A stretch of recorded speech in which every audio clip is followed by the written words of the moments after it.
Hi, kinder friends. We're still learning about the ocean and ocean animals. This week's read aloud is Mr. Seahorse by Eric Carle. Let's get to it.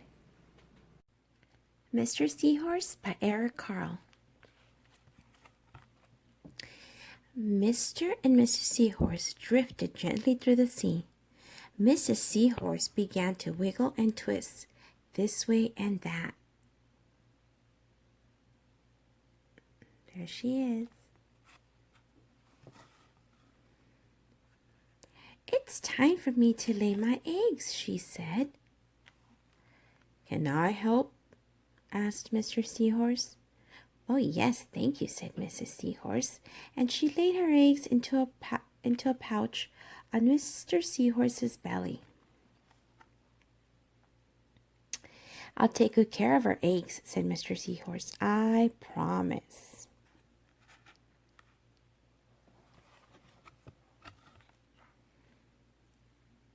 As Mr. Seahorse drifted gently through the sea, he passed right by. Let's take a look. Ooh. This is a great place, readers, to stop and predict. What do you think Mr. Seahorse might have seen as he passed right by? This is like seaweed.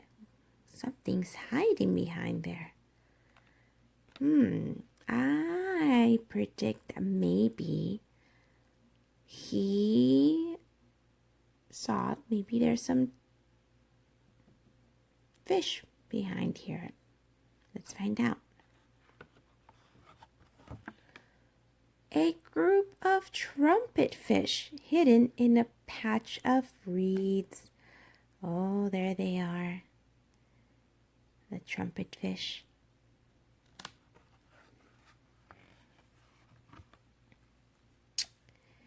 But before long, Mr. Seahorse met another fish. How are you, Mr. Stickleback?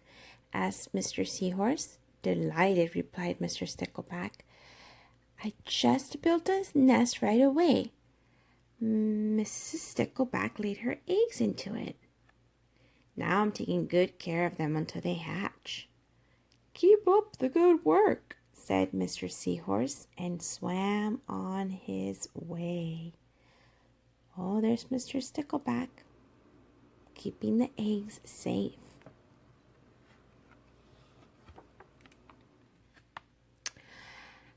As Mr. Seahorse drifted gently through the sea, he passed right by. Ooh, another great place to stop and predict, readers. Turn to someone and tell them, what do you think could be hiding behind this picture here? I'm predicting that there might be an octopus. Let's turn the page and let's find out if my prediction is right. Oh no, it's not an octopus, friends. It's a lionfish hidden behind a coral reef. Oh, there's a lionfish. It's got stripes there.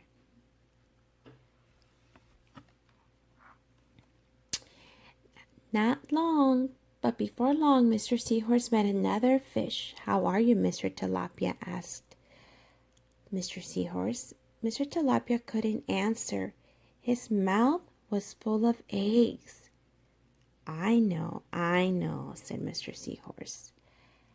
Mrs. Tilapia laid her eggs, and now you're taking good care of them until they hatch.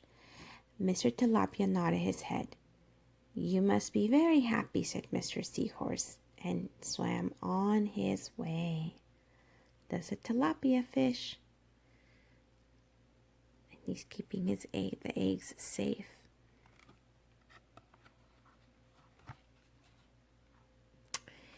As Mr. Seahorse drifted gently through the sea, he passed right by. Ooh, another place. Ooh, this is beautiful. So there's seaweed. There's a seaweed here, and I'm wondering what could be hiding behind. What type of sea animals, readers, do you think might be hiding behind this The seaweed. I'm thinking maybe there could be, let's see, maybe a crab? Maybe, let's see. Let's turn the page to find out. A pair of leaf fish hidden among the seaweed. Oh, I can tell why they're called leaf fish. Their bodies are in the form of a leaf, or shape of a leaf. Very nice how they camouflaged with the seaweed there, the green and the blue. But before long, Mr. Seahorse met another fish. "How are you, Mr. Curtis?" asked Mr. Seahorse. "Perfectly fine," replied Mr. Curtis. "Mrs. Curtis laid her eggs and I have stuck them on my head. Now I'm taking good care of them until they hatch." Oh, let's take a closer look, readers.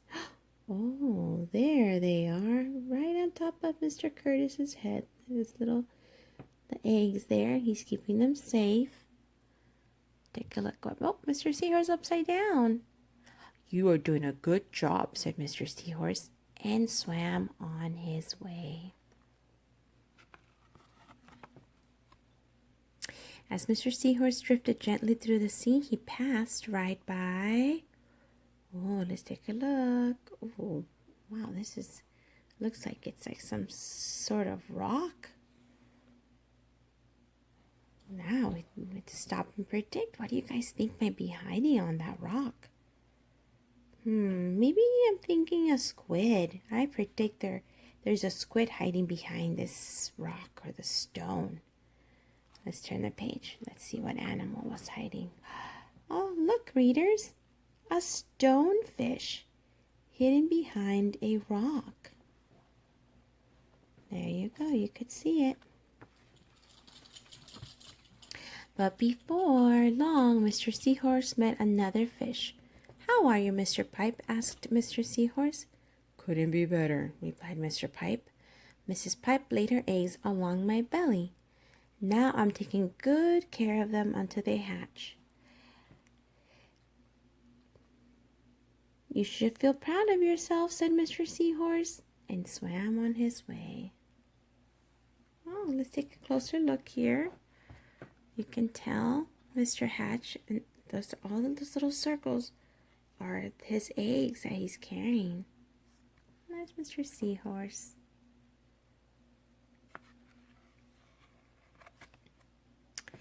But before long, Mr. Seahorse met another fish. "How are you, Mr. Bullhead?" asked Mr. Seahorse. "Tip-top," replied Mr. Bullhead. "Mrs. Bullhead laid her eggs, and the eggs hatched. Now I'm babysitting." "You are doing a fine job," said Mr. Seahorse, and swam on his way. There they are, all his babies. He's babysitting them.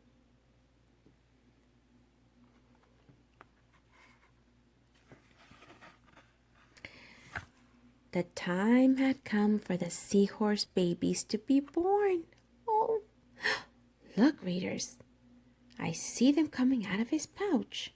There they go. Oh, so beautiful and colorful.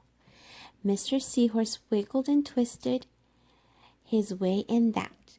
At last the babies tumbled from Mr. Seahorse's pouch and swam away.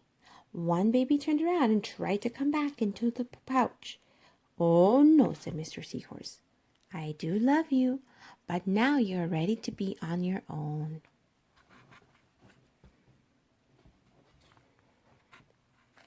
The end.